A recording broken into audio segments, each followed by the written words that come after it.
ओम श्री परमात्मने नमः।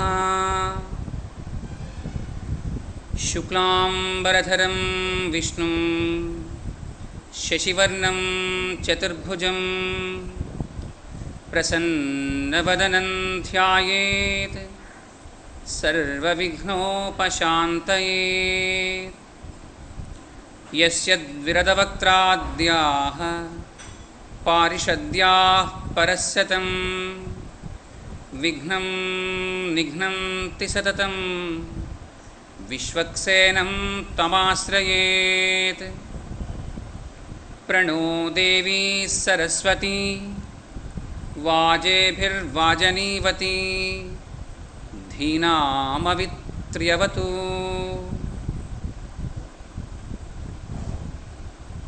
गुरुर्ब्रह्मा गुरुर्विष्णुः गुरुर्देवो महेश्वरः गुरुः साक्षात् परब्रह्म तस्मै श्रीगुरवे नमः। ज्ञानानन्दमयं देवं निर्मलस्फटिकाकृतिम् आधारं सर्वविद्यानां हयग्रीवमुपास्महे। चिदचित् परतत्त्वानां तत्त्वयादार्ध्यवेदिने रामानुजाय मुनये मम गरीयसे। काश्यपान्वयसञ्जातं शरण्यार्यपदाश्रितं वैराग्यजलधिं वन्दे रङ्गरामानुजं मुनिम्। कूजन्तं राम रामेति मधुरं मधुराक्षरम् आरुह्य कविताशाखां वन्दे वाल्मीकि कोकिलम्। यत्र यत्र रघुनाथकीर्तनं तत्र तत्र कृतमस्तकाञ्जलिं बाष्पवारि परिपूर्णलोचनं मारुतिं नमत राक्षसान्तकम्।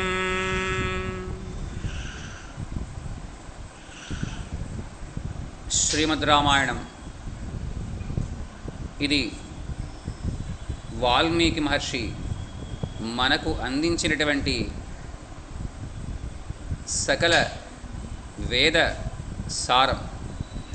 ఇలాంటి రామాయణాన్ని మన పూర్వీకులు ఎంతో భక్తి శ్రద్ధలతో తాము చదివి కథలుగా విని కథలుగా చెప్పి తామందరూ కూడా ఒక అలౌకికమైన అద్వైత అనుభూతిని పొంది ఉన్నారు. ఇలాంటి రామాయణాన్ని మనం ఇప్పుడు ఆ సీతారామచంద్రమూర్తుల యొక్క దివ్యానుగ్రహం చేత చెప్పుకోవడం ప్రారంభిస్తున్నాం. ఇది షట్కాండ పరిమితమైనటువంటి రామాయణం. అంటే మొదటి కాండ బాలకాండ అని, అయోధ్యాకాండ అని,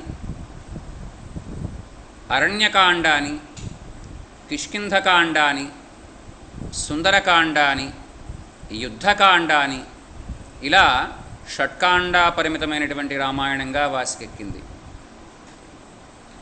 ఇందులో బాలకాండలో ఆ రామచంద్ర ప్రభువు యొక్క దివ్యలీలా విలాసాలన్నీ కూడా ఆవిష్కృతమై ఉన్నాయి. అలాంటి రామాయణం ఎలా పుట్టింది అంటే, వాల్మీకి మహాముని తమసా నదీ తీరంలో స్నానానికి వెళ్ళినప్పుడు రెండు క్రౌంచ పక్షులు ఒకదానితో ఒకటి ముచ్చట్లాడుకుంటూ ఉంటే ఒక వేటగాడు అందులో ఉన్నటువంటి ఒక క్రౌంచ పక్షిని తన యొక్క బాణం చేత కూల్చివేస్తే ఆ రెండవ క్రౌంచ పక్షి కన్నీటి పర్యంతమైతే దాన్ని చూసినటువంటి ఈ మహాముని యొక్క హృదయంలో పుట్టినటువంటి భావావేశాన్ని మాటల రూపంలో ఆ వేటగానితో చెప్పడం ఇది మొదటగా ఆవిష్కృతమైనటువంటి ఒక పద్ధతి. ఆ వేటగానితో మహాముని అన్నటువంటి మాటలు ఏంటయ్యా అంటే,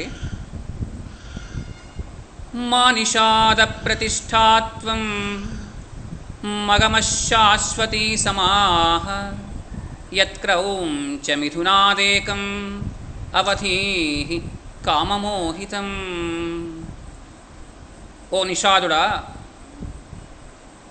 ముచ్చట్లాడుకుంటూ ఉన్నటువంటి ఈ క్రౌంచ పక్షుల యొక్క జంటలో ఒక పక్షిని ఆ జంట నుంచి వేరు చేసి నీవు ఏం బావుకున్నావు, దీనివల్ల నీకు ఏం ఒరిగింది అని చెప్పి ఆయన చెప్పినటువంటి మాట ఆ శోకంలోంచి వచ్చినటువంటి దానిని శ్లోకం అని చెప్పడం జరిగింది. ఇక్కడ రెండు క్రౌంచ పక్షులు ఏవయ్యా అంటే సీత రామచంద్రమూర్తులు. ఆ వేటగాడు ఎవరయ్యా అంటే రావణాసురుడు. ఇది రామాయణానికి క్లుప్తంగా చెప్పుకోవడానికి వీలయ్యేటువంటి శ్లోకం. ఇంకా ఇలాంటి శ్లోకాన్ని తాను చెప్పడం, అలా చెప్పిన దాన్ని ఒకటికి పలుమార్లు తాను మననం చేయడం, ఇవన్నీ కూడా చూసినటువంటి ఆ మహానుభావుడు బ్రహ్మగారు సాక్షాత్కరిస్తే ఆయనతో తాను చెప్పినటువంటి ఈ శ్లోకాన్ని గురించి చర్చిస్తే బ్రహ్మదేవుల వారు ఆయన్ని ఆశీర్వదించి, నాయనా, నీవు ఈ శ్లోకాన్ని చెప్పడం ఇది భవిష్యత్తులో ఉండేటువంటి అనేక దివ్యమైనటువంటి కథానివేశం కలిగినటువంటి ఒక బ్రహ్మాండమైనటువంటి కావ్యానికి మూలకందమవుతుంది అని తెలియచేశారు. అని తెలియచేసి, ఓ మహాముని, రామచంద్రమూర్తి యొక్క దివ్య కథను నీవు ఈ శ్లోకాల రూపంలో రచించు అని ఆశీర్వదించారు. అలా ఆశీర్వదించి ఆ మహానుభావుడు అంతర్ధానమయ్యారు. వాల్మీకి తన యొక్క దైనందిక చర్యల్లో నిమగ్నులై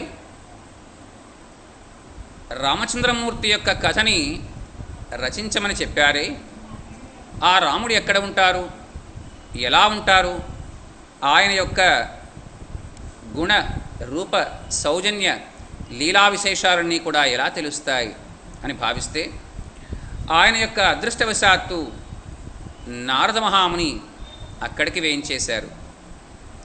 నారాయణ నామగాన లోలుడైనటువంటి ఆ నారదుల వారు మహతి మీటుకుంటూ నారాయణ నారాయణ అనుకుంటూ గానం చేస్తూ వచ్చారు. అలా వచ్చినటువంటి ఆ మహానుభావుడికి ఎదురు వెళ్ళి అర్ఘ్యపాద్యాదులు ఇచ్చి, ఓ మహానుభావ, మీ రాక వల్ల మా ఆశ్రమ ప్రాంగణం అంతా కూడా పవిత్రమైంది అని చెప్పి ఆ మహానుభావుడికి స్వాగత సత్కారాలన్నీ కూడా చేశారు. అలా చేసి ఆయన్ని అడుగుతున్నారు, ఏమని, ఎలాంటి వారిని మనం అడిగి తెలుసుకోవాలి అంటే,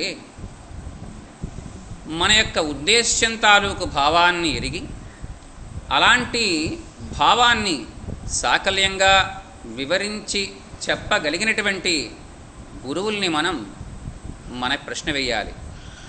అలాగే శ్రద్ధ భక్తి కూడా మనం వేసేటువంటి ప్రశ్నకి అవసరం. అలాగే ఆ ప్రశ్నలో మన యొక్క వినయము విధేయత వారి ఎడల ద్యోతకమవ్వాలి. అలా అడుగుతున్నారు వాల్మీకి మహాముని నారదుల వారిని. ఏమని అడుగుతున్నారో ఒక్కసారి ఇక్కడ శ్లోకాల రూపంలో తెలుసుకుందాం. రామాయణాన్ని మొదలుపెట్టేటప్పుడు ఇది ఒక మహామంత్రం అని పారాయణ చేసేప్పుడు చెప్పుకుంటాం. అందుకని రామాయణం మొదలుపెట్టడమే ఓంకారంతో మొదలుపెట్టబడుతుంది. ఓం తపస్వాధ్యాయనిరతం తపస్వీ వాగ్విదాంబరం నారదం పరిపప్రచ్ఛ వాల్మీకిర్మునిపుంగవం కోన్వస్మిన్ సాంప్రతం లోకే గుణవాన్ కశ్చ వీర్యవాన్ ధర్మజ్ఞశ్చ కృతజ్ఞశ్చ సత్యవాక్యో దృఢవ్రతః చారిత్రేణ చ కో యుక్తః సర్వభూతేషు కో హితః విద్వాన్ కః కః సమర్థశ్చ కశ్చైక ప్రియదర్శనః ఆత్మవాన్ కో జితక్రోధో జ్యుతిమాన్ కో అనసూయకః కస్య బిభ్యతి దేవాశ్చ జాతరోషస్య సంయుగే ఏతదిచ్ఛామ్యహం శ్రోతుం పరం కౌతూహలం హి మే మహర్షే త్వం సమర్థోసి జ్ఞాతుమేవం విధం నరం అని జగత్ప్రసిద్ధిగాంచినటువంటి లక్షణాలు ఏవైతే ఉన్నాయో ఆయా లక్షణాలని ఈ మానవలోకంలో పురోగపడినటువంటి వారెవరైనా ఉన్నారా అని అడిగారు. ఆ లక్షణాలేంటో ఒకసారి చూద్దాం. సకల సద్గుణ సంపన్నుడైనటువంటి పురుషుడు ఉన్నాడా? అలాగే ఎలాంటి విపత్కరమైనటువంటి పరిస్థితుల్లోనైనా సరే తొణకకుండా బెణకకుండా ఉండేటువంటి వారున్నారా? సామాన్యమైనటువంటి విషయాలు, లౌకిక విషయాలు, పారలౌకిక విషయాలలోనూ కూడా ప్రజ్ఞ కలిగిన వారున్నారా? ధర్మాన్ని సాంగోపాంగంగా తెలిసిన వారున్నారా? శరణన్న వారిని కాచి రక్షించేటువంటి వారున్నారా? ఎలాంటి క్లిష్టమైనటువంటి పరిస్థితులు ఎదురైనా సరే ఆడిన మాట తప్పనటువంటి వారున్నారా? నిశ్చలమైనటువంటి సంకల్పం కలిగినటువంటి పురుషుడు ఎవరైనా ఈ మానవలోకంలో ఉన్నారా? ఓ మహాముని, సదాచారాల్ని నిరంతరం పాటించేటువంటి వాడు, సకల ప్రాణులకు కూడా హితాన్ని కూర్చేవారు. ఇక్కడ సకల ప్రాణులు అంటే మనకి ఇష్టమైన వారు, ఇష్టం లేనివారు కూడా సకల ప్రాణులలోనూ వస్తారు. అలాగా తనంటే ఇష్టపడేవారి ఎడల, తనని విభేదించేవారి ఎడలా కూడా ఒకేలాంటి తత్వం కలిగిన వారు ఉన్నారా? సర్వకార్యాలలోనూ కూడా దురంధరుడుగా ఉన్నటువంటి వారున్నారా? అలాగే సకల శాస్త్ర పారంగతుడైనటువంటి వారున్నారా? తన దర్శనం చేత సకల ప్రాణికోటికి కూడా ఆహ్లాదాన్ని కలిగించేవారున్నారా? అలాంటి మహాపురుషుడు ఎవరన్నా ఉన్నారా? ఇంకా ధైర్యంతో జగత్ప్రసిద్ధిగాంచినటువంటి వారెవరైనా ఉన్నారా? అలాగే కామక్రోధ లోభ మోహ మదమాత్సర్యాల్ని అదుపు చేసినటువంటి మహానుభావుడు ఎవరైనా ఉన్నారా? అలాగే అందమైనటువంటి రూపం కలిగిన వారెవరైనా ఉన్నారా?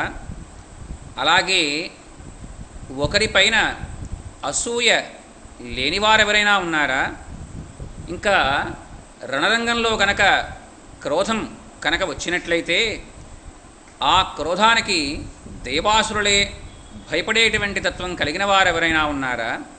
ఓ మహానుభావ, అలాంటి మహాపురుషుడు ఈ పృథ్వీమండలం మీద ఎవరైనా ఉన్నారా అని అడిగితే నారదుల వారు ఒక్కసారిగా ఆశ్చర్యపోయారు.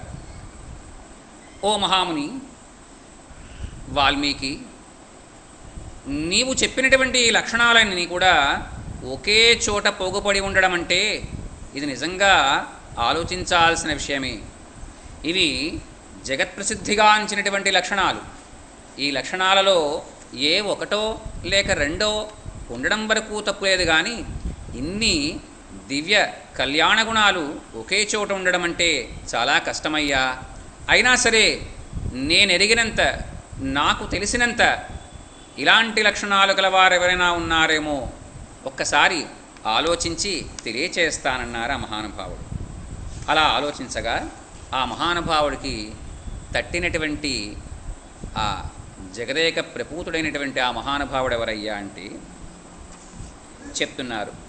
ఇక్ష్వాకువంశ ప్రభవో రామో నామ జనైశ్రుతః నియతాత్మా మహావీర్యో జ్యుతిమాన్ ధృతిమాన్ వసీ బుద్ధిమాన్ నీతిమాన్ వాంగ్మి శ్రీమాన్ శత్రునిబర్హణః విపులాంశో మహాబాహుః కంబుగ్రీవో మహాహనుః మహోరస్కో మహేశ్వాసో గూఢజత్రుః అరిందమః ఆజానుబాహుః సుశిరాః సులలాటః సువిక్రమః సమః సమవిభక్తాంగః స్నిగ్ధవర్ణః ప్రతాపవాన్ పీనవక్షా విశాలాక్షో లక్ష్మీవాన్ శుభలక్షణః ధర్మజ్ఞః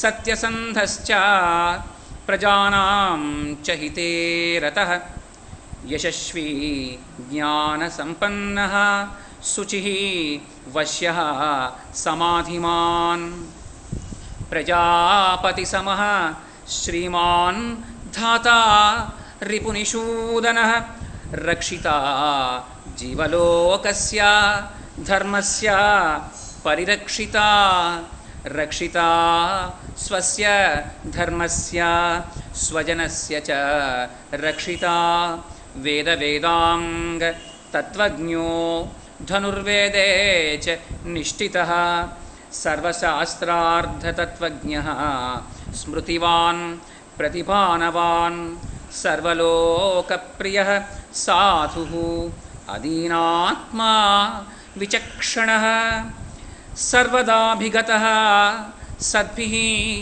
సముద్ర ఇవ సింధుభిః ఆర్యః సర్వసమశ్చైవ సదైవ ప్రియదర్శనః స చ సర్వగుణోపేతః కౌసల్యానందవర్ధనః సముద్ర ఇవ గాంభీర్యే ధైర్యేణ హిమవానివ విష్ణునా సదృశో వీర్యే సోమవత్ ప్రియదర్శనః కాలాగ్నిసదృశः క్రోధే క్షమయా పృథివీ సమః ధనదేన సమస్త్యాగే సత్యే ధర్మ ఇవాపరః తమేవం గుణసంపన్నం రామం సత్యపరాక్రమం జ్యేష్ఠం శ్రేష్ఠగుణైర్యుక్తం ప్రియం దశరథసుతం ప్రకృతీనాం హితైర్యుక్తం ప్రకృతిప్రియకామ్యయా యౌవరాజ్యేన సంయోక్తుం ఐచ్ఛత్ ప్రీత్యా మహీపతిః. వాల్మీకి నారదుల వారిని కొన్ని కళ్యాణ గుణాలు అడిగారు. అవి ఎన్నుంటాయని మనం అనుకున్నాం? 16 కళ్యాణ గుణాలు కలిగిన వారు ఎవరైనా ఉన్నారా అని అడిగారు. అడిగితే నారదుల వారు ఏం చెప్తున్నారు? ఓ మహాముని, ఇక్ష్వాకు వంశం నీకు తెలుసు కదూ. ఆ ఇక్ష్వాకు వంశంలో వాసికెక్కినటువంటి మహానుభావులు ఎందరో చక్రవర్తులుగా ఈ భూమండలాన్ని పరిపాలించి ఉన్నారు. ఒక అంబరీషుడు కానీ, ఒక హరిశ్చంద్రుడు కానీ, ఒక సగరుడు కానీ, ఇలాంటి మహానుభావులు ఎంతోమంది ఆ ఇక్ష్వాకు వంశం యొక్క కీర్తిని దశదిశలా వ్యాపించి ఉన్నారు. అలాంటి ఇక్ష్వాకు వంశంలో ఒక మహానుభావుడు జన్మించారయ్యా. లోకోత్తర పురుషుడైనటువంటి ఆ మహానుభావుడు రాముడు అని ప్రజాకోటి చేత పిలవబడినవాడు. అలాగే రాముడు అని ప్రజాకోటి చేత వినబడినవాడు.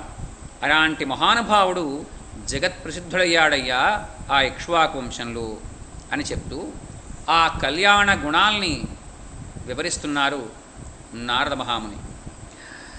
మనోనిగ్రహం కలవాడు. మనోనిగ్రహం అంటే రకరకాలైనటువంటి పరిస్థితుల్ని మనం ఎదుర్కొంటూ ఉంటాం. అందులో కొన్ని మనకి ఆనందాన్ని కలగజేస్తాయి, కొన్ని దుఃఖాన్ని కలగజేస్తాయి, కొన్ని ఆవేశాన్ని కలగజేస్తాయి, కొన్ని క్రోధాన్ని కలగజేస్తాయి, కొన్ని ప్రతీకారేచ్ఛను పెంచుతాయి. కానీ ఇలాంటి అన్ని రకాలైనటువంటి విషయాలలోనూ కూడా తన మనస్సుని తన అదుపులో ఉంచుకున్నటువంటి వాడు ఆ రాముడు. అలాగే గొప్ప పరాక్రమవంతుడయ్యా ఆయన. జగదేక ధనుర్ధరుడు అని రామచంద్రమూర్తికి ఉన్నటువంటి పేరు.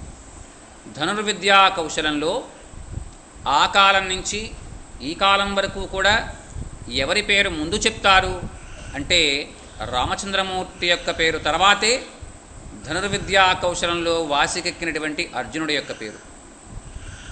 అందుకని జగదేక ధానుష్కుడు అని రాముల వారి యొక్క పేరు. అందువల్ల ఆయన అత్యంత అసమాన పరాక్రమవంతుడయ్యా. ఇంకా మహా తేజస్వి. ఆయన్ని చూస్తే చాలు అన్ని రకాలైనటువంటి దుఃఖాలకి కూడా ఉపశమనం కలుగుతుంది. ఆయన అనంతకోటి సూర్యుల యొక్క కాంతి ఏకీకృతంగా ఉంటే ఎలా ఉంటుందో అలా ఉంటారు. అలాగే ధైర్యశాలి. రకరకాలైనటువంటి పరిస్థితులు ఎదురుపడితే అలా ఎదురుపడినటువంటి పరిస్థితులకి కుంగిపోకుండా ధైర్యంతో ఎదురొడ్డి పరిస్థితులకి ఈదగలిగినటువంటి మహాప్రజ్ఞావంతుడు. అలాగే జితేంద్రియుడు.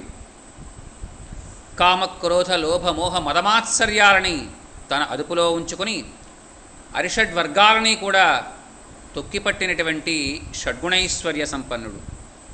అలాగే ప్రతిభామూర్తి. అలాగే నీతిశాస్త్ర కుశలుడు. ఎప్పుడు ఎక్కడ ఎవరితో ఎలా భాషించాలో, ఎంతవరకు మాట్లాడితే బాగుంటుందో ఇవన్నీ కూడా తెలిసినటువంటి మహానుభావుడు.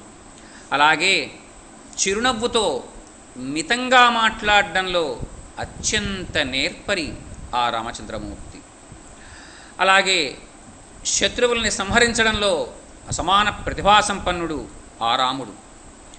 ఆయన ఎత్తైనటువంటి భుజాలు కలిగినటువంటి వాడు, బలిష్టమైనటువంటి బాహువులు కలిగినటువంటి వాడు, శంఖంలాంటి నునుపైన కంఠం కలిగినటువంటి వాడు, అలాగే ఉన్నతమైనటువంటి చెక్కిళ్ళు కలిగినటువంటి వాడు, అలాగే విశాలమైనటువంటి వక్షస్థలం కలిగినటువంటి వాడు, బలమైనటువంటి ధనుస్సుని చేబూనేవాడు, పుష్టిగా గూఢంగా ఉన్నటువంటి తన యొక్క బాహుమూలాలు కలవాడు, అలాగే అంతఃశత్రువుల్ని అదుపు చేయగలిగినటువంటి వాడు. విచిత్రం ఏంటంటే ప్రపంచంలో మనం బయట శత్రువుల్ని అదుపు చేయగలం రకరకాలైనటువంటి పరిస్థితుల్లో, కానీ లోపల ఉండేటువంటి 6 శత్రువులు ఉంటారు. కామ క్రోధ లోభ మోహ మదమాత్సర్యాలు. వీటిని మనం అదుపు చేయలేం. కానీ ఆ రాముడు అంతఃశత్రువుల్ని కూడా అదుపు చేయగలిగిన ప్రజ్ఞావంతుడు. అలాగే అందమైనటువంటి గుండ్రని శిరస్సు కలవాడు, అర్ధచంద్రాకారంలో ఉన్నటువంటి ఎత్తైన నొసలు కలవాడు, అలాగే గజాదుల వలె గంభీరమైనటువంటి నడక కలవాడు. ఈ నడక గురించి సుందరకాండలో మనం బాగా వర్ణించుకుంటాం. నడకలు 4 రకాలు. ఒకటి వృషభయానము. మదించినటువంటి ఆబోతు నడుస్తుంటే చాలా చాలా అందంగా ఉంటుంది. అలాగే పెద్ద పులి నడక కూడా చాలా గొప్పగా ఉంటుంది. సింహం నడక చాలా గొప్పగా ఉంటుంది. ఏనుగు నడక చాలా గొప్పగా ఉంటుంది. ఇలాగా ఈ 4 రకాల ఉన్నతమైనటువంటి శ్రేష్టమైనటువంటి జంతువుల యొక్క నడక కలిగినటువంటి వాడు ఆ మహానుభావుడు. అలాగే రాముడు అంత పొడుగు కాక అంత పొట్టి కాక సమానమైనటువంటి స్థాయిలో తన యొక్క ఎత్తు కలిగినటువంటి వాడు. అలాగే ఆ మహానుభావుని యొక్క అవయవ సౌష్ఠవం ఎలా అయితే ఉండాలో, ఎక్కడెక్కడ ఏ ఏ ప్రదేశాలలోనైతే కండపట్టి ఉండాలో అదంతా కూడా అందంగా వంపులు తీరినటువంటి శరీరం ఆ రాముల వారిది. అలాగే కనువిందు చేసేటువంటి దేహకాంతి కలిగినటువంటి వాడు, ఇంకా పరిపుష్టమైనటువంటి వక్షస్థలం కలవాడు, విశాలమైనటువంటి ఆకర్ణాంత విశాల నేత్రాలు రామచంద్రమూర్తికి. అంటే ఈ చెవి ఎక్కడైతే మీకు మొదలవుతోందో ఇక్కడ ఆ చెవి దాకా కూడా రామచంద్రమూర్తి యొక్క కళ్ళు ఉంటాయి. అంతటి విశాలమైనటువంటి నేత్రాలు కలిగినటువంటి వాడు. అలాగే సాటిలేనటువంటి శుభ లక్షణాలు కలిగినటువంటి వాడు. ఆశ్రయించిన వారిని ఆదుకోవడమే తన యొక్క పరమధర్మంగా భావించేటువంటి వాడు. ఇంకా ఆడిన మాట తప్పనటువంటి వాడు. ప్రజలకి హితమునర్చేటువంటి స్వభావం కలవాడు. ఆ విధంగా ఖ్యాతికెక్కిన వాడయ్యా. సకల శాస్త్ర పారంగతుడు, పవిత్రుడు, ప్రాణికోటిని తన యొక్క ప్రవర్తన చేత పవిత్రం చేయగలిగినటువంటి ప్రజ్ఞావంతుడు. అలాగే భక్తపరాధీనుడు. రాముల వారిని గెలుచుకోవచ్చా మనం అంటే గెలుచుకోవచ్చు. ఎలా? ఆయనతో యుద్ధం చేసి కాదు, ఆయన ఎడల భక్తి, తత్పరత, ప్రపత్తి చూపించి మనం ఆయన్ని గెలవచ్చు.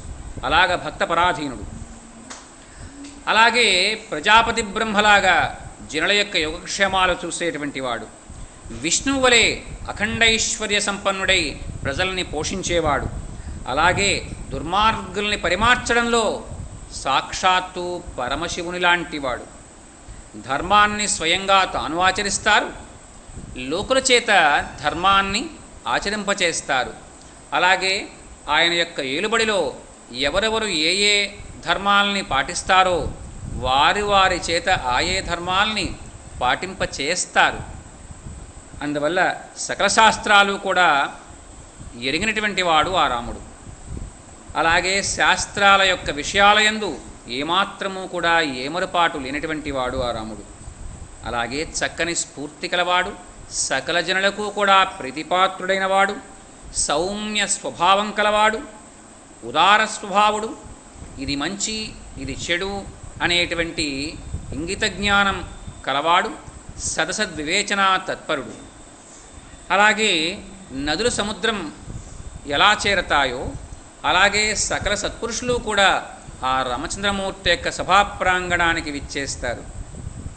ఆయన అందరికీ పూజ్యుడు. ఎవ్వరి ఎడలా కూడా వైషమ్యాలు కానీ తారతమ్యాలు కానీ లేనివాడు. అలాగే తన యొక్క దర్శనం చేత అందరికీ కూడా ప్రీతిని కలిగించేవాడు. ఆయన సకల సద్గుణ సంపన్నుడు. మహావిష్ణువు వలె, చంద్రుని వలె ఆ మహానుభావుడు ఆశ్రితవత్సలుడు. అలాగే అత్యంత సున్నితమైనటువంటి హృదయం కలవాడు. తన ఆశ్రితులకు గనక ఎవరైనా అపకారం చేసినట్లయితే వారి ఎడల ప్రళయకాలాగ్ని సదృశుడుగా మారేటువంటి వాడు. కుబేరుని వలె త్యాగ స్వభావం కలవాడు. సత్యపాలనమునందు ధర్మదేవత లాంటివాడు. అమోఘమైనటువంటి పరాక్రమశాలైనటువంటి ఆ రాముడు ఇలాంటి సకల సద్గుణాలతోనూ కూడా ఒప్పుతూ ఉంటాడయ్యా అని చెప్పి ఈ రాముడు దశరథ మహారాజు యొక్క నలుగురు పుత్రులలోనూ కూడా జ్యేష్ఠుడు అని చెప్పారు. ఇలా జ్యేష్ఠుడైనటువంటి ఆ రామచంద్రమూర్తికి దశరథ మహారాజు యవ్వరాజ్య పట్టాభిషేకం చెయ్యాలి అని నిర్ణయించారు. ఇలా నిర్ణయించి ఆ నిర్ణయాన్ని సభికులతో చర్చించారయ్యా అని చెప్పారు. రామాయణంలో మొట్టమొదటగా మనకు వచ్చేటువంటి ఈ బాలకాండలో ముందు వచ్చేటువంటి ఈ సర్గని సంక్షిప్త రామాయణం అని చెప్పుకుంటాం. రామాయణం తాలూకు మొత్తం విషయాలన్నీ కూడా ఒక 100 శ్లోకాలలో నారదుల వారు వాల్మీకి మహామునికి క్లుప్తంగా చెప్పారు. మొత్తం రామాయణాన్ని క్లుప్తంగా ఒక 100 శ్లోకాలలో చెప్పారు.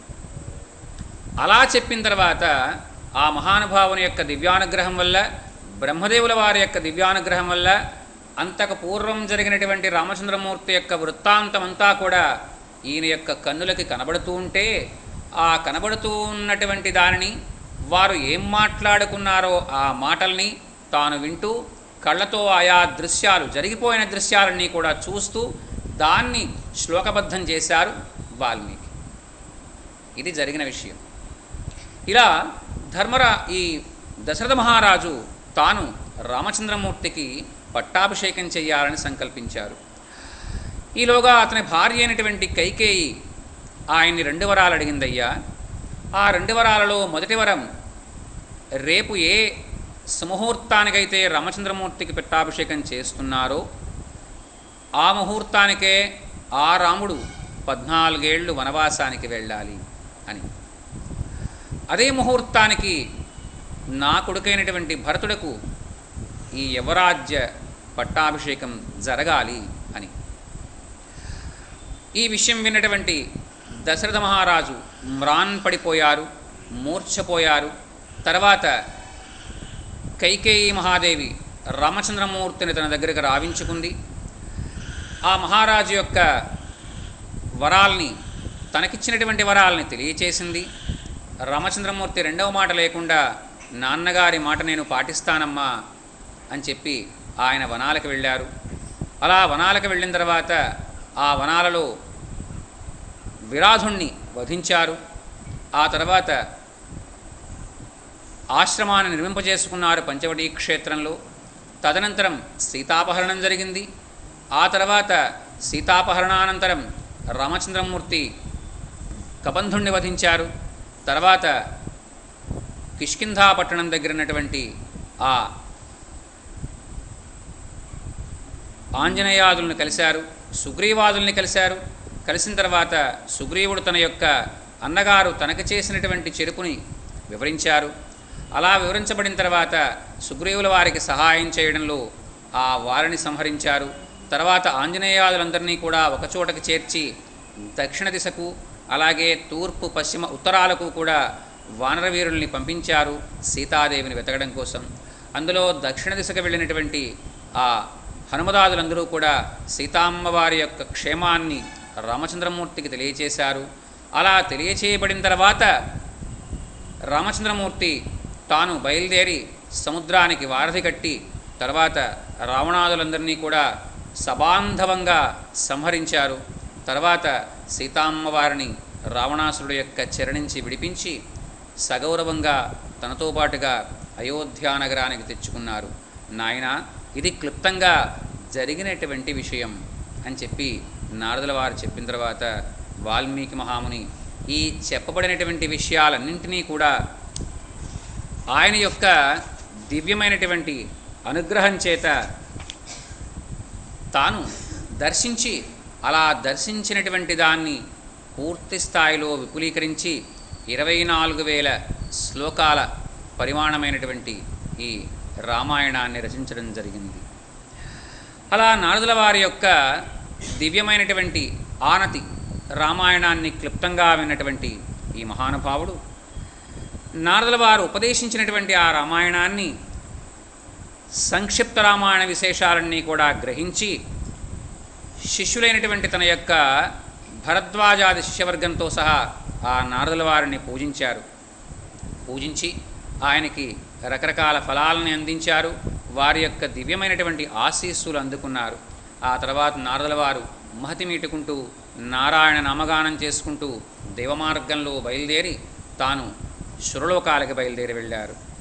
అలా గంగా తీరానికి బయలుదేరి వెళ్ళారు. వెళ్ళిన తర్వాత ఆ ప్రదేశంలో స్నానం చేద్దామని భావించేటప్పుడే మనం ఇంతకుముందు ఈ శ్లోకం ఎలా వచ్చిందో తెలుసుకున్నాం. ఆ శ్లోకం రావడానికి కారణమైనటువంటి ఆ వేటగాడు, ఆ క్రౌంచ పక్షులు, ఇవన్నీ కూడా ఈ సందర్భమంతా జరగడం జరిగింది. ఆ తర్వాత క్రూరుడైనటువంటి ఆ కిరాతుణ్ణి చూడడం, ఆయన శ్లోకాన్ని చెప్పడం, ఆ తర్వాత మహానుభావుడైనటువంటి బ్రహ్మదేవుల వారు రావడం, ఇలా ఈ సంఘటనలన్నీ కూడా సమాహారం అంతా జరిగింది. అలా క్రౌంచపక్షిని వేటాడినటువంటి నెపంతో ఉన్నటువంటి ఆ కిరాతుణ్ణి చూసి ఆ వాల్మీకి మహాముని చాలా బాధపడ్డారు. అప్పుడు నాయనా, నీవు చెప్పింది శోకంతో కూడినటువంటి దీన్ని శ్లోకంగా చరిత్ర ప్రసిద్ధిగాంచుతుందయ్యా అని బ్రహ్మదేవుల వారు వరమిచ్చారు. ఇంకా ఆ మహానుభావుడైనటువంటి వాల్మీకి తాను ఏ శ్లోకాన్నైతే మరల జపిస్తున్నారో ఆ శ్లోకాన్ని జపిస్తూ ఉండగా ఆ మహానుభావుడికి రామచంద్రమూర్తి వారి యొక్క దివ్యలీలా విశేషాలన్నీ కూడా ఒకదాని తర్వాత ఒకటి దృశ్య రూపంలో కనబడడం మొదలుపెట్టాయి. ఈ రామాయణాన్ని అంతటినీ కూడా ఇలాంటి శ్లోకాలతోనే నేను రచిస్తాను అని భావించారు. అలా భావించిన తర్వాత రామాయణ కావ్యాన్ని రచించాలనే ఉద్దేశం కలిగింది. సమానాక్షరాలతో, సమానమైనటువంటి పాదాలతో, విశేష వృత్తాలతో, అర్థవంతాలైనటువంటి చక్కని పదాలతో, అంటే 4 లైన్లు కలిగినటువంటి శ్లోకాన్ని ఆయన రాశారు. ఏ శ్లోకం తీసుకున్నా దీంట్లో 4 లైన్లు ఉంటుంది. ఇలాగా రసస్ఫోరకమైనటువంటి రామాయణాన్ని నేను రాస్తాను అని తన యొక్క మనసులో సంకల్పించుకున్నారు. అలా సంకల్పించిన తర్వాత ఆ రామాయణాన్ని రాయడం జరిగింది. దాన్ని తన యొక్క శిష్యులందరికీ కూడా ఆ మహర్షి తాను చదివి తాను గానం చేసి వినిపించారు. ఇదివరలో నారదుల వారి దగ్గర వినటువంటి ఈ క్లుప్తమైనటువంటి రామాయణం ఏదైతే ఉందో ఆ రామాయణంలో ఇంకా విశేషమైనటువంటి అంశాలు ఏమైనా ఉండి ఉంటాయా అని ఆలోచించారు ఈ మహాముని. ఆలోచించి దర్భాసనాన్ని వేసుకున్నారు. ఉత్తరం వైపుగా కొసలు ఉండేటట్లుగా తూర్పు ముఖానికి తాను కూర్చుని ఆచమనం చేశారు. ఆచమనం చేసి ఆ పరాత్పరుడైనటువంటి శ్రీమన్నారాయణమూర్తిని ధ్యానించారు. ధ్యానించి తన తపశ్శక్తి చేత కళ్ళు మూసుకుని ఆ రామాయణంలో రామకథ ఎలా మొదలై ఉంటుంది, ఆ మొదలుపెట్టినటువంటి ఆ కథ ఎలా కొనసాగించబడి ఉంటుంది అని అనుకున్నారు. సీతాదేవిని, రామచంద్రమూర్తిని, అలాగే ఆయన యొక్క తమ్ములను, ఆ తమ్ముల యొక్క భార్యలను, దశరథ మహారాజును, ఆ మహారాజు యొక్క సకల పరివారాన్ని, ఆ కాలంలో ఉన్నటువంటి ఆ అయోధ్య నగరాన్ని, అయోధ్యా నగర ప్రజలను, అలాగే వారి వారి యొక్క మాటలను, వారి యొక్క మధురమైనటువంటి పలుకులను, వారి యొక్క హావభావాలను, వీటన్నింటినీ కూడా ఆయన తన కళ్ళ ముందు సాక్షాత్కరింపచేసుకున్నారు. సత్యసంధుడైనటువంటి ఆ రామచంద్రమూర్తి తాను పితృవాక్య పరిపాలన కోసం దండకారణ్యానికి వెళ్ళడం, ఆ దండకారణ్యంలో అనేకములైనటువంటి సంఘటనలు జరగడం, ఆ తర్వాత ధర్మాత్ముడైనటువంటి ఆ వాల్మీకి యోగశక్తితో ఆ రామచంద్రమూర్తి యొక్క తదనంతర కార్యక్రమాలన్నీ కూడా కరతలామలకాలయ్యాయట. కరతలామలకము అంటే అరచేతిలో ఉసిరికాయ పెట్టుకుంటే మీరు ఇటు అటు మీరు ఆడిస్తే ఎలా ఆడుతుందో అలా ఆ సంఘటనలన్నీ కూడా ఆయన కళ్ళ ముందు కనబడి అవన్నీ కూడా యథారూపంతో ఉన్నట్టుగానే భావించారట ఆ మహానుభావుడు. తాను మొదలు పెట్టదలుచుకున్నారు ఈ రామాయణాన్ని. ఎలా మొదలు పెడుతున్నారో చూద్దాం. స యథా కథితం పూర్వం నారదేన మహర్షిణా రఘువంశస్య చరితం చకార భగవాన్ ఋషి జన్మరామస్య సుమహత్ వీర్యం సర్వానుకూల్యతాం లోకస్య ప్రియతాం క్షాంతిం సౌమ్యతాం సత్యశీలతాం. ఎలా మొదలుపెట్టారయ్యా అంటే దశరథుని యొక్క తపఫలితంగా మహావిష్ణువు రామచంద్రమూర్తిగా అవతరించినటువంటి విధానాన్ని చెప్పారట. అలాగే తాటకాది రాక్షసుల్ని వధించగలిగినటువంటి ఆయన యొక్క పరాక్రమాన్ని గురించి వివరించారట. ఆయన యొక్క సత్ప్రవర్తన, అందరినీ కూడా కలగలుపుకుని ముందుకు వెళ్ళగలిగేటువంటి ఆయన యొక్క నడక, అలాగే ఇతరుల యొక్క అపరాధాలని కూడా మన్నించగలిగేటువంటి ఆయన యొక్క సౌశీల్యం, అలాగే ఎల్లరనూ కూడా అనుగ్రహించగలిగేటువంటి ఆయన యొక్క ఉదారత్వం, సత్య స్వభావం, ఇవన్నీ కూడా ఈ కావ్యానికి ఆణిముత్యాల్లా ప్రకాశిస్తూ ఉంటాయి. అలాగే రామగాథకి అనుకూలమైనటువంటి కథ ఎక్కడ బీజం పడుతుందయ్యా అంటే విశ్వామిత్రుల వారితో వారు యాగ సంరక్షణకి వెళ్ళడం దగ్గర నుంచి మొదలుపెట్టి సీత, ఊర్మిళ, మాండవి, శృతకీర్తి ఇలాంటి వారితో ఆ అన్నదమ్ముల నలుగురికి కూడా వివాహం జరగడం దాకా ఇలాంటివన్నీ కూడా వర్ణించారట ఈ మహానుభావుడు ఇందులో. అలా ఆ తర్వాత రామచంద్రమూర్తి పితృవాక్య పరిపాలన కోసం వనవాసానికి బయలుదేరడం దగ్గర నుంచి ఆ రాముని ఎడల నిరంతరమైనటువంటి చింతనతో, దుఃఖంతో ఆ మహారాజైనటువంటి దశరథుల వారు స్వర్గలోక గతుడవ్వడం దగ్గర నుంచి ఇవన్నీ వివరించారు. అలాగే సీతాలక్ష్మణులతో దండకారణ్య ప్రవేశం చేయడం, విరాధుణ్ణి వధించడం, శరభంగుల వారిని దర్శించడం, ఇలాంటివన్నీ కూడా పూర్తి స్థాయిలో వర్ణించారు ఆ మహానుభావుడు. అలాగే చిట్ట చివరిలో రామచంద్రమూర్తి రాజ్యాభిషిక్తుడు కావడం, వానర సైన్యాల్ని వారి వారి ప్రదేశానికి పంపివేయడం, ఇలాంటివన్నీ కూడా వర్ణించబడ్డాయి. ఇలా పూర్తి స్థాయిలో వర్ణించబడినటువంటి ఈ కావ్యాన్ని ఎవరైనా పాడితే బాగుంటుంది కదా అనుకున్నారట వాల్మీకి. మరి పాడాలి అంటే పాటకి ఏం కావాలి? సంగీతం తెలిసి ఉండాలి. అలాగే స్వర లయ ప్రస్తావనలన్నీ కూడా తెలిసి ఉండాలి. పైపెచ్చు దీన్ని ధారణ చేయగలిగి ఉండాలి. అంటే ఈ కథంతా కూడా గుర్తుంచుకోగలిగినటువంటి ప్రజ్ఞ కలిగి ఉండాలి. ఇలాంటి ప్రజ్ఞ ఎవరి యందు ఉంటుంది అని ఆలోచించారు ఆ మహర్షి. ఇలా 24,000 శ్లోకాల పరిమితమైనటువంటి ఈ రామాయణాన్ని ఎవరు గుర్తుపెట్టుకోగలిగినటువంటి సమర్థులు? అలాగే గుర్తుపెట్టుకుని ఏ శ్లోకాన్ని ఏ పద్ధతుల్లో ఎంతెంత స్థాయిలో పాడగలిగితే బాగుంటుందో అలా పాడగలిగిన వారెవరన్నా ఉన్నారా అని ఆలోచిస్తే చివరికి తన యొక్క ఆశ్రమ ప్రాంగణంలో నివసించేటువంటి కుశలవులు అనేటువంటి 2 పిల్లలు ఆయన ముందు స్ఫురణలోకి వచ్చారు. ఓహో, ఈ కవలలిద్దరూ కూడా ఒకే రకమైనటువంటి గొంతు కలిగిన వారు కదా అని భావించారు. అలా వారిని తన దగ్గరికి రమ్మనమన్నారు. నాయనలారా, ఇది రామచంద్రమూర్తి యొక్క దివ్యగాథ, దీన్ని మీరు గానం చెయ్యండి అని చెప్పి అలా శృతిపక్వంగా శాస్త్రబద్ధంగా సంగీత పరిజ్ఞానం అంతా కూడా క్రోడీకరించి రచించినటువంటి ఈ రామాయణాన్ని వాళ్ళకి నేర్పారు. నేర్పిన తర్వాత మహానుభావులైనటువంటి మహామునులందరినీ కూడా ఒక చోటికి చేర్చారు వాల్మీకి మహర్షి. వారు ఎదురుకుండా ఈ పిల్లలిద్దరూ కూడా తంబూరా పట్టుకుని చిరతలు పట్టుకుని ఈ రామాయణాన్ని గానం చేశారు. అలా గానం చేయబడినటువంటి ఆ మహత్తరమైనటువంటి ఆ గానాన్ని విని మహామునులందరూ కూడా ఎక్కడ లేనటువంటి ఆనందంతో ఉబ్బి తబ్బిబ్బయ్యారు. ఆహా, ఎంత బాగుంది ఈ గాథ, ఎంత కర్ణపేయంగా ఉంది, ఎంత శృతిపక్వంగా ఉంది అని చెప్పి సంబరపడిపోయారట. మహామునులు వారందరికీ కూడా బహుమానించాలి అని భావించారు. మహామునులు బహుమానం ఇస్తే ఏముంటుందండి?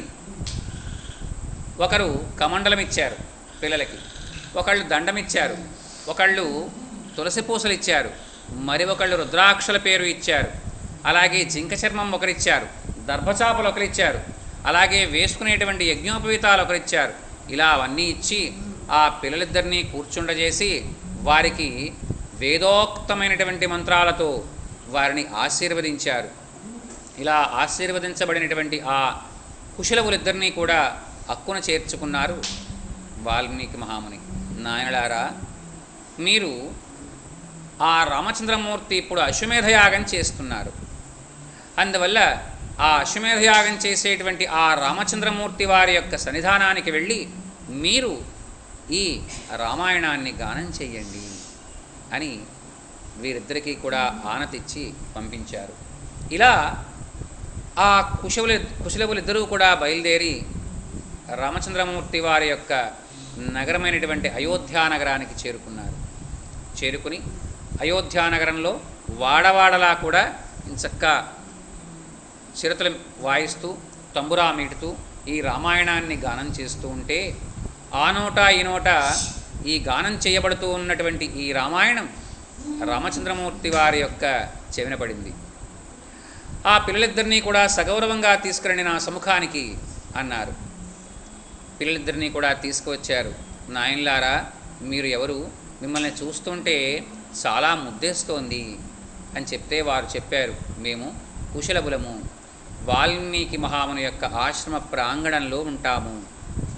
మా గురువుగారు మాకు నేర్పినటువంటి ఈ రామాయణాన్ని మీ సముఖంలో పాడడం అంటే మాకు చాలా ఆనందము, తమరు వింటామంటే మేము పాడి వినిపిస్తాం అన్నారు. ఓ తప్పకుండా అని చెప్పి తన సోదరులను అలాగే తమ యొక్క